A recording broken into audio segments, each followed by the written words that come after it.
നമസ്കാരം. സിനിമാ നോട്ടത്തിന്റെ പുതിയ ലക്കത്തിലേക്ക് എല്ലാവരെയും സ്വാഗതം ചെയ്യും. തമിഴ് മുഖ്യമന്ത്രി ജോസഫ് വിജയ് നായകനായ അദ്ദേഹത്തിന്റെ കരിയറിലെ അവസാന ചിത്രമായ ജനനായകൻ. ജനനായകനെ കുറിച്ച് ഒറ്റ വാക്കിൽ എങ്ങനെ പറയാം? ഫാൻസിനുള്ളത് ഫാൻസിന്, പാർട്ടിക്കുള്ളത് പാർട്ടിക്ക്. കൃത്യമായിട്ടും അത് തന്നെയാണ്.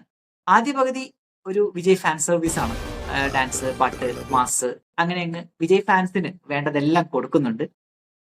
രണ്ടാം പകുതി വിജയുടെ പാർട്ടിയായ TVKയുടെ ഒരു പ്രകടന പത്രികയോ മാനിഫെസ്റ്റോയോ ഒക്കെയാണ്.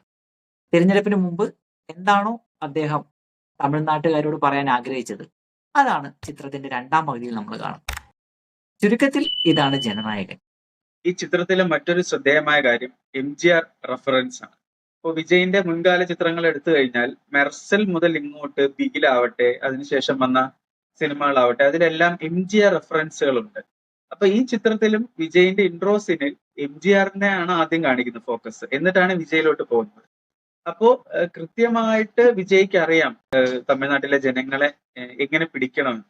അപ്പോ ഇതില് DMKയെ വിമർശിക്കുന്നുണ്ട്. DMKയിലെ ഈ കുടുംബ വാഴ്ചയെ കാണിക്കുന്ന പോലെ പ്രകാശ് രാജിന്റെ കഥാപാത്രം സ്റ്റാലിനെ ആണെന്ന് നമുക്ക് എല്ലാവർക്കും കാണുന്നവർക്ക് മനസ്സിലാവും. അപ്പൊ അങ്ങനെ MGR റെഫറൻസുകൾ നേരിട്ട് വന്ന് വിജയ്ക്ക് അധികാരം കൈമാറുന്ന പോലത്തെ ചില സൂചനകളൊക്കെ ഉണ്ടല്ലോ. നിങ്ങൾ വേണം ഇനി തമിഴ്നാട് നയിക്കാനെന്ന് MGR തന്നെ പറയുന്ന ആയിട്ടുള്ള രംഗങ്ങളുണ്ട്. ഉണ്ട് ഉണ്ട് ഉണ്ട് ഉണ്ട്. അപ്പോ MGRന് ശേഷം ഇനി ആര് എന്നുള്ളതിന് ഉത്തരമാണ് ജനനായകനിലൂടെ വിജയ് തമിഴ് ജനതയ്ക്ക് അല്ലെങ്കിൽ പ്രേക്ഷകർക്ക് കൊടുക്കണം. നമുക്കറിയാം, കഴിഞ്ഞ കുറച്ച് കാലങ്ങളായി സെൻസർ ബോർഡ് ഈ ഫിലിം സർട്ടിഫിക്കേഷൻ എന്നതിനപ്പുറത്തേക്ക് ചിത്രങ്ങളെ തങ്ങൾക്ക് താല്പര്യമുള്ള രീതിയിൽ കീറി മുറിക്കാനും വെട്ടി നശിപ്പിക്കാനുമാണ് ശ്രമിച്ചുകൊണ്ടിരിക്കുന്നത്. ജനനായകൻ അതിന്റെ ഏറ്റവും അവസാനത്തെ ഉദാഹരണമാണ്. ചിത്രത്തിലെ പല രംഗത്തും നമുക്ക് മ്യൂട്ടഡ് ആയ ഡയലോഗുകൾ കാണാനായിട്ട് സാധിക്കും. പിന്നെ ചിത്രത്തിൽ വളരെ ശക്തമായ ചില രാഷ്ട്രീയ കാര്യങ്ങൾ ചർച്ച ചെയ്യുന്നുണ്ട്. മതവർഗീയതയുമായി ബന്ധപ്പെട്ട രംഗങ്ങളുണ്ട്, ചില ആശയങ്ങളുണ്ട്, ചില വർഗീയ രാഷ്ട്രീയ പാർട്ടികളെ പരോക്ഷമായെങ്കിലും സൂചിപ്പിക്കുന്ന വിമർശനങ്ങളുണ്ട്. ഒരുപക്ഷെ അതൊക്കെ ആയിരിക്കാം തലപ്പത്തുള്ളവർക്ക് ഇഷ്ടപ്പെടാതായതും ചിത്രം ഇത്രയേറെ വൈകിയതും. വിജയ് തെരഞ്ഞെടുപ്പിന് മുൻപ് ആളുകളിലേക്ക് എത്തിക്കേണ്ട സിനിമ തെരഞ്ഞെടുപ്പിന് ശേഷം വന്നപ്പോ വിജയ്ക്ക് ഉണ്ടായിട്ടുള്ള ഒരു പോസിറ്റീവ് എന്താന്ന് വെച്ച് കഴിഞ്ഞാൽ, ടൈറ്റിൽ കാർഡില് honourable chief minister of Tamil Nadu Joseph Vijay എന്ന് എഴുതി കാണിക്കുമ്പോൾ അതിൽ അദ്ദേഹത്തിന്റെ ചിത്രം വെച്ചിരിക്കുന്നത് നിയമസഭയിൽ അദ്ദേഹം ചെയ്ത ഒരു ആക്ഷന്റെ ചിത്രം വെച്ചുകൊണ്ടാണ് കാണിക്കുന്നത്. അപ്പൊ തന്നെ അത് ഫാൻസിന് ഏറ്റെടുത്തു. അതുപോലെ തന്നെ വിജയിന്റെ പേര് ഇതില് ഷോർട്ട് ഫോം ആയിട്ട് TVK എന്നാണ്, അദ്ദേഹത്തിന്റെ പാർട്ടിയുടെ പേര് തന്നെയാണ്. ദളപതി വെട്രിക്കൊണ്ടാൻ എന്നാണ് വിജയുടെ പേര്. അപ്പൊ ഇങ്ങനെയൊക്കെ ഏതൊക്കെ തരത്തില് ആളുകളെ സ്വാധീനിക്കാൻ പറ്റും, ആ രീതിയിലൊക്കെ വിജയ് ചിത്രത്തിലൂടെ ആളുകളെ സ്വാധീനിക്കാൻ ശ്രമിക്കുന്നു. ജനനായകൻ ഒരു നല്ല ചിത്രമാണോ മോശം ചിത്രമാണോ എന്ന് പെട്ടെന്ന് പറയുക കുറച്ച് ബുദ്ധിമുട്ടാണ്. കാരണം അത് ഈ ചിത്രത്തെ നിങ്ങൾ എങ്ങനെ കാണുന്നു എന്നതനുസരിച്ചിരിക്കും. നിങ്ങളൊരു നല്ല സിനിമ കാണുക എന്ന ഉദ്ദേശത്തിലാണ് തിയേറ്ററിൽ പോകുന്നതെങ്കിൽ ഈ ചിത്രം നിങ്ങളെ നിരാശപ്പെടുത്തിയേക്കാം. കാരണം ഇതിൽ കുറെ അധികം ഇൻകൺസിസ്റ്റന്റ് ആയ രംഗങ്ങളുണ്ട്, വളരെ നിലവാരം കുറഞ്ഞ തമാശകളുണ്ട്, ക്രിഞ്ചായ ചില രംഗങ്ങളുണ്ട്. ഇതിനപ്പുറത്തേക്ക് ടെക്നിക്കലി വളരെ പുവർ എന്ന് പറയാവുന്ന തരത്തിലുള്ള VFX പരിപാടികളുണ്ട്. അതൊക്കെ നിങ്ങളെ നിരാശപ്പെടുത്തിയേക്കാം. എന്നാൽ നിങ്ങൾ ഒരുപാട് ഇഷ്ടപ്പെടുന്ന മലയാളികളും തമിഴന്മാരും സൗത്ത് ഇന്ത്യക്കാരും ഒക്കെ ഇഷ്ടപ്പെടുന്ന വിജയ് എന്ന എന്റർടൈനറുടെ അവസാന ചിത്രമാണിത് എന്ന നിലയ്ക്ക് നിങ്ങളത് കണ്ടാൽ കുറെ രംഗങ്ങളൊക്കെ നിങ്ങൾക്ക് എന്തെങ്കിലുമൊക്കെ നൊസ്റ്റാൾജിക് മൊമെന്റ്സ് തന്നേക്കാം, സന്തോഷിപ്പിച്ചേക്കാം. ഒരുപക്ഷെ അവസാനം ഒരു മാഷപ്പ് ഉണ്ട് വിജയുടെ കുറച്ചു കാലത്തെ പ്രധാനപ്പെട്ട ചില സിനിമകളിലെ രംഗങ്ങളൊക്കെ ചേർത്തുകൊണ്ടാണ്. അതൊക്കെ കാണുമ്പോൾ ഒരു പക്ഷേ നിങ്ങൾക്ക് വിഷമമോ വേദനയോ തോന്നിയേക്കാം. അത് അല്ലേ? അതെ, ഏറ്റവും കൂടുതൽ അത് എനിക്ക് തോന്നുന്നു റിലേറ്റ് ചെയ്യാൻ പറ്റിയ 90s കിഡ്സിനായിരിക്കും. കാരണം അവർക്ക് വിജയിന്റെ തുടക്കത്തിലുള്ള സിനിമകളെല്ലാം കണ്ട് ആ ചിത്രങ്ങളിലെ സീനുകളൊക്കെ ഇങ്ങനെ നമ്മുടെ കണ്ണിലൂടെ മറിഞ്ഞു നോക്കുമ്പോൾ ഇനി ഒരു ഇത്രയും മാസ് എന്റർടൈനർ ആയിട്ടുള്ള ഒരാള് ഇന്റെ സിനിമ ഇനി നമുക്ക് സ്ക്രീനിൽ കാണാൻ പറ്റില്ലല്ലോ എന്നുള്ള ഒരു ചെറിയ വിഷമവും ഉണ്ടാവും. അതാണ് എല്ലാ റിവ്യൂവേഴ്സും ഒരേപോലെ പറഞ്ഞൊരു കാര്യം.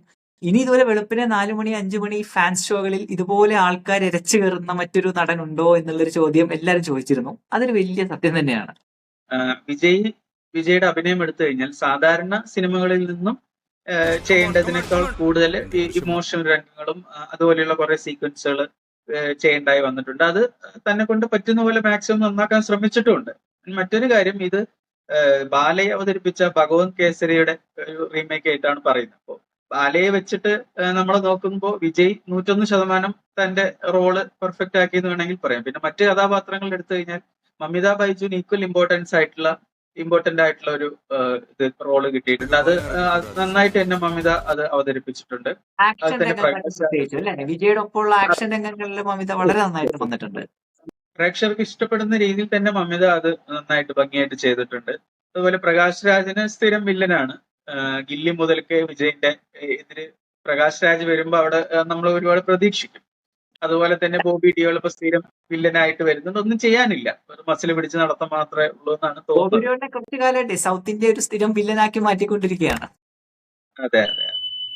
ഈ ചിത്രത്തിന്റെ ഒരു പോസിറ്റീവായ കാര്യം, ഇത് ഐഡിയോളജിക്കലി കമ്മ്യൂണിക്കേറ്റ് ചെയ്യുന്ന കുറച്ച് കാര്യങ്ങളിൽ ഒന്ന്, ഈ ദുരന്തറൊക്കെ വിതച്ചു വെച്ച വെറുപ്പിന്റെ ചില വിത്തുകളുണ്ട്. അതിനെ പ്രതിരോധിക്കുന്ന ചില ആശയങ്ങളെങ്കിലും, അത് അത്ര ആഴത്തിലല്ലെങ്കിലും അത് പ്രേക്ഷകരിലേക്ക് എത്തിക്കാൻ ചിത്രം ശ്രമിക്കുന്നുണ്ട്. ദുരന്തർ പലപ്പോഴും ആവർത്തിച്ചു പറഞ്ഞുകൊണ്ടിരിക്കുന്ന ഒരു കാര്യം, ഈ തീവ്രവാദം എന്നുള്ളത് അത് എപ്പോഴും തീവ്രവാദികൾ മുസ്ലിം വിഭാഗത്തിൽപ്പെട്ടവരാണ്. പാകിസ്ഥാൻ തീവ്രവാദികൾ തന്നെ ഇന്ത്യയിലെ ഹിന്ദുക്കളെ മാത്രം ടാർഗറ്റ് ചെയ്യാനാണ് വരുന്നത്. ദുരന്ത 2 ഒക്കെ അങ്ങനെ കൃത്യമായി പറയുന്നുണ്ട്, ഹിന്ദുക്കളെയാണ് ഞങ്ങൾ ടാർഗറ്റ് ചെയ്യുന്നതെന്നൊക്കെ. ജനനായകൻ പറഞ്ഞു വെക്കുന്നത് ഇതിന് നേരെ വിപരീതമായ ഒരു ആശയമാണ്. തീവ്രവാദത്തിന് മതമില്ല. ഇന്ത്യ പോലെ ഇത്രയധികം മതവിഭാഗങ്ങൾ ഒരുമിച്ച് ജീവിക്കുന്ന ഒരു നാട്ടിൽ തീവ്രവാദം എല്ലാവരെയും ബാധിക്കുന്ന ഒന്നാണ്. നാഷണലിസം എന്ന് പറയുന്നത് എല്ലാ ഇന്ത്യക്കാരെയും ഒരേപോലെ ഉൾക്കൊള്ളുന്ന ഒന്നായിരിക്കണം. ഇങ്ങനെയൊക്കെയുള്ള കുറച്ച് പോസിറ്റീവായ കാര്യങ്ങൾ അത് ഈ ചിത്രം പറയുന്നുണ്ടെന്നുള്ളത് വളരെ പ്രധാനപ്പെട്ട ഒരു കാര്യമായിട്ട് ഞാൻ കാണുന്നുണ്ട്. അത് അത്ര ആഴത്തിലല്ലെങ്കിൽ പോലും സാധാരണ പ്രേക്ഷകർക്ക് അത് കൃത്യമായി കൺവേഡ് ആവുന്നു.